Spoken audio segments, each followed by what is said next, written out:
He's got a new special out. It's called Paper Tiger. You can watch it on Netflix. It is Bill Burr. What's up, guys? Thanks for coming by. Good Thank you for having me. I still can't friggin' hear myself. You can't hear yourself? I can't. I'm old, though. You look hello, very good. Hello. You look like you've lost Keep a lot going. of weight. For your How's age. It going? For your age. For your age. Can you hear yourself that's now? all qualified at this age. Can you hear yourself? Yes, I can. Okay. Thank you. You look very good. You look. Oh, thank you. What have you been doing? Pay you later. What's your tip? I quit boozing like a year ago. Cold turkey? Yeah. I saw you White a year knuckling. ago drunk at the Michigan game. Hammered. Making Instagram after videos. that? Making Instagram videos. Oh, I'm sorry.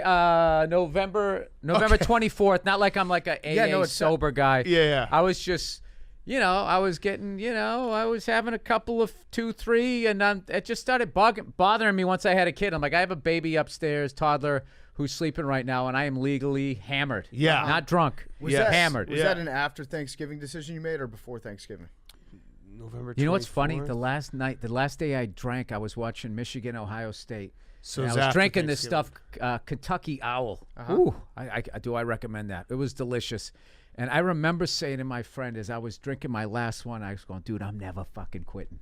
I was having that much fun. And then the next day I was just like, I need to go on a little bit of a, and you need to kind of put yourself in dry dock. Yes. For a second. So I was just like, then I'm like, God damn it, it's the holidays. How do you do that during the holidays? It's so hard. And I just went on a little bit of a streak. And I went to this party, and we were all going to do a shot. We were going to have some bourbon. We were going to smoke cigars. And it just so happened that a commotion, it wasn't just a bunch of guys. It was women, too, and kids and stuff. So there was just too much of a commotion. It never happened. And then I got into double digits. And I was just like, all right, well, let me just see if I can go through Christmas. And then once I got through New Year's Day, I go to the Rose Bowl every year. Oh, the best. And get loaded, right? Football heaven. Yes, so I was just like, I'm not drinking this year. And then I just started telling people, I'm not drinking this year. I'm not drinking this year. And it's easy now, but it sucked for like the first 3-4 months. It just sucks. But if you create that rule, I think it's, like, if you just say I'm not drinking this year, people respect it. Like, I made a rule to myself because, when we go out, like, there'll be a bunch of people, stoolies, who will say, oh, can I buy you a beer? Can I buy you a shot? I made a rule like 5 years ago, no shots. So people will come up and say, hey, can I buy you a shot? I'm like, no, I don't do shots. Yeah. And if you just say it as point blank like that, if you say like, oh, not right now, I'm like, come on, what's your problem? You're like, no, I don't do shots. Yeah. I'm not drinking this year. So you've gone the whole year. Yeah, shots are for amateurs, by the way. Shots are just, they get you in trouble. They're like pressing fast forward on your night. Yeah. They're getting you to your final destination a little bit quicker. But don't you feel like you don't quite know how far ahead you leap, though? Correct. That's kind of what I like about it, There's though. I should say it's for younger people. Right. Yeah. It's for the people. Sipping and just, nice, initial ascent to your cruising altitude. That's when you know. That's a day drinker, knows how to drink. But then, you guys are like the stunt pilots. Just throwing them down, inverted, and all that. I don't want. I did that bed spins. I'm all set. Yeah, on that. that's when you know that you're drinking. Like, your best drinking days are behind you. When the act of getting drunk is more fun than being drunk. Like the flight up, drinking. There's a sophistication to it. Right. Yes. You're like, it's nice. It's nice catching the buzz. Once I'm buzzed, I'm like, I want to go. I am the thinking man's drunk. Yes. It's also a problem once you get past beer 4, I'd say. I just start thinking about the hangover that's going to come the next day. Oh, do you? And it totally ruins my drunk experience, which is why I do shots, because that way I don't have to think that much in advance about the hangover. I'm just already drunk, and I'm like, oh, shit, well, I'm fucked tomorrow. I actually understand that. But the impending doom of the hangover, once I turned 30 at least, that for me was like the tipping point where getting drunk is usually not even worth it. It's not fun enough to outweigh what I'm going to be feeling the next day. I got to say, it's amazing that you figured that out by 30. It took me. Took you to have a kid? Took you to 50. Wow. Yeah. No, it's not even 50. I had to have a kid. If I didn't have a kid right now, I would be hungover and about 30 pounds heavier. I told you before we started, I went to the dentist for the first time in 4 years after I had a kid. I was like, I should probably figure out, some of these things and just try to be an adult. Death comes from the mouth. For a minute, it does. What about, I think that's how like the Roman Empire went down. They all mouth fucked each other until they died. I think it was what they consumed. Oh, it was the pipe. It was the lead. It wasn't just the jizz. Yeah. It was the also like Cinnabons. Feeding I think the themselves- Cinnabons took out Caesar. Feeding themselves to lions, that was a problem too. French fries. It was over.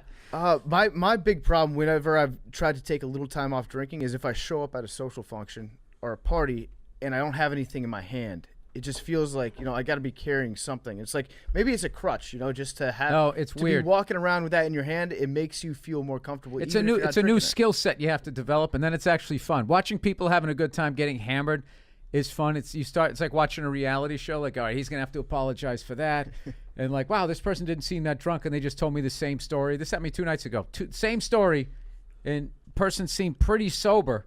And they told me what they did for a living and why they don't like it twice within a half hour. That's their go-to story when they're hammered, is just bring everybody else down? I don't know what it was. No, it sort of, I guess, meshed with what we were talking about. We literally just talked about it. Like, if it was an old person, I'd be like, oh, no. This is like dementia or something. Time to put Nana down. Yeah. Did you say that to him? Were you like, hey, man, you told me the story last No, time? I'm not going to ruin their good time. I just listened like it was the first time. I mean, Yeah.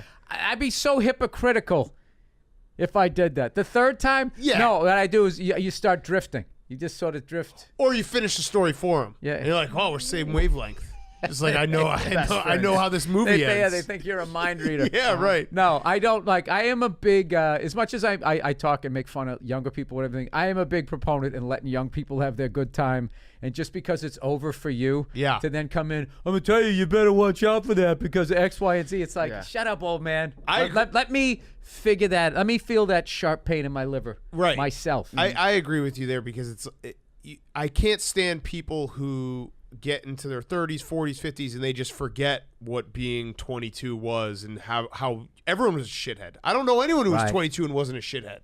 No, everyone's or a half a brain. Most parents, what they'll send their kid to school in, it's like, he's going to get the shit kicked out of him. Let's go muted colors. He doesn't want to stand out. Right. Actually, it'd be funny. Next time an old guy starts telling you what's going to happen, if you keep drinking like that, you just yell out, spoiler alert.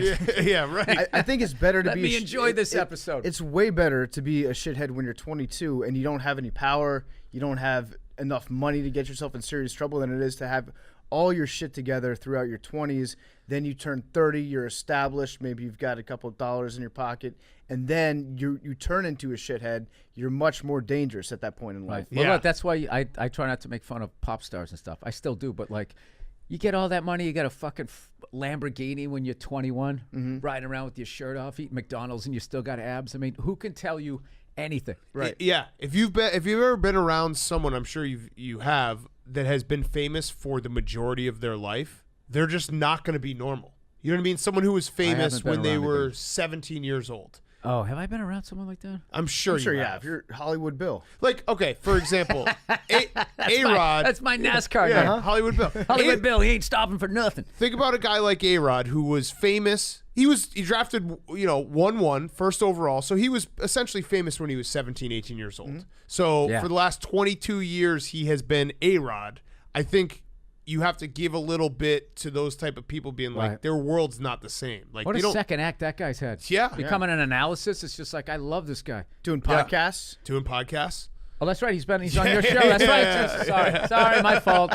No, you don't have to apologize. What a second act he has. He's finally working with you. Yeah, exactly. There we go. It's big come up. Let's how annoying has the press tour for Paper Tiger been? Because everyone's like, hey, Bill, what do you think about cancel culture? There's been moments of that, and then mostly not. It's funny. I found more guys talking about it than the female reporters or whatever. And I guess I did a radio tour, and there was just one person by the third one.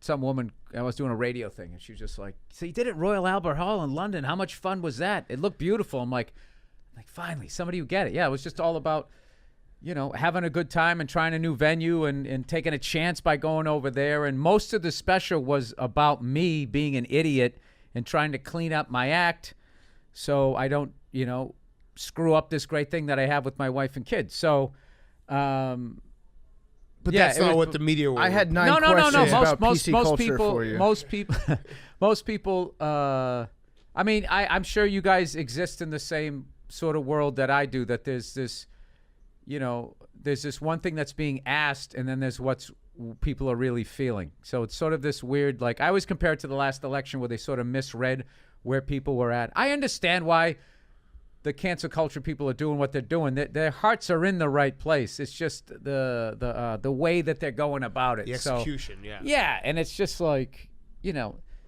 telling a stupid joke is a long, long ways away from taking your dick out at work. I mean, I think I could say that, right? Yes. So Yes. I don't know how you somehow get lumped into that, where it's just like, how could you, Right. in front of all those adults, Right. who watch online porn, tell that shit joke. I think the mediums in which people are disagreeing now actually has a very big effect on this, because it could just be a disagreement. Somebody being like, hey, I didn't like that joke. And that should be the end of it. But if it's a famous person or somebody with a check mark tweeting, hey, I didn't like that joke to a comedian, all of a sudden now it becomes a story. And there are blogs written about it. I have to be honest. And you can disagree with people about what's funny, what's appropriate, and what's not. But it didn't used to have that long tail on it. It's not really even at this point even worth talking about anymore. I think it's sort of adjusting back, and I think It is. It was bad in the beginning that all people were doing what they were doing, and there was no way to tell people about it. Now there is. There was a little bit of an overcorrection, and now I think it's just going to come. The pendulum has swung back for sure. But on all, it can't go all the way back. Right. Just to like more of a. You don't listen to people for hundreds of years or something. The cork has to fly off the bottle first, and then it's got to swing all the way this way, and then it's got to gradually, come back to like, a place where now you're aware that this stuff goes on. You're going to listen to people, and then you'll take the proper channels to figure out if whatever went down, and then it did. These are the punishments, and then that's it. Yep. But Okay. other than that has nothing to do with being a stand-up comedian.